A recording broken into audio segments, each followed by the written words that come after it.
Senator Al Franken issuing an apology yesterday after allegations of sexual misconduct. Here's that quote. He says, "I've met tens of thousands of people and have taken thousands of photographs, often in crowded and chaotic situations. I'm a warm person. I hug people.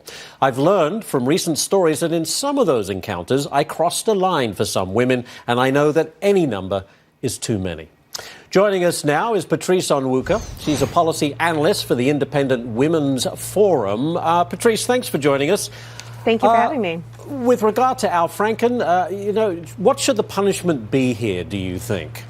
I mean, some will say that the people of his state should decide, but, he's making light, I think, of the allegations against him. It's one thing to give warm hugs, which lots of men do and lots of people do. It's another to grab at a woman's genitals while she's not, awake, and some of the other things that are coming forward. So, I think he should do an honorable thing and maybe step down. It would be a disgrace to him and a hit for the Democratic Party, but it would send a message that sexual harassment is not going to be tolerated in Congress. Have you been shocked and surprised by the constant coming out of victims who apparently feel safer now to come out and relay their stories? Are you surprised by the breadth of what's been going on?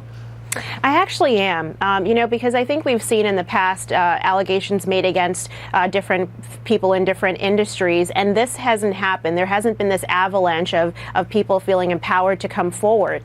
I think that's a good thing that women or men feel like, I want to share my story. That doesn't necessarily mean that there are going to be legal repercussions for the people that allegedly violated them, but it does mean that employers have a chance to look at their sexual harassment policies. And for society, for us to think about how are we training our young men and young women to have character and treat each other with respect and dignity. Do you think men in general get the message? I think they're certainly getting it now, and they're scared. But, I want to push back on this idea that every man is a predator and that every young woman who enters into the workforce is going to be the victim of some sort of discrimination, whether in pay or in terms of sexual harassment. That's not necessarily the case. But it is an opportunity to educate men about, what's appropriate, what's not, what's off color, what's not appropriate, and then to empower others who happen to be bystanders, but to say, that wasn't right. Let's just deal with it so that we can all use this as a teaching moment and learn together. Were you surprised, as we all were, that there's basically a slush fund that Congress uses to settle, these harassment charges? I mean, essentially, it's the taxpayer paying for these settlements.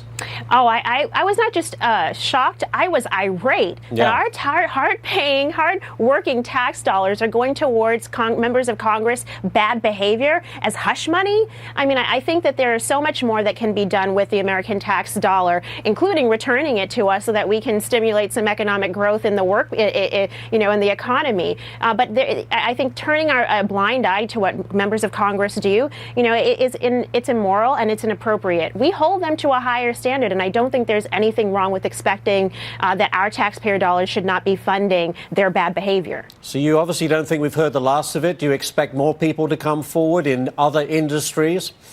I do. I mean, we saw this start off in tech earlier this year. We've seen it going to media, into politics. We've seen it generally in the workplace. It'll continue to come out. And a lot of these allegations go back 2-3 decades.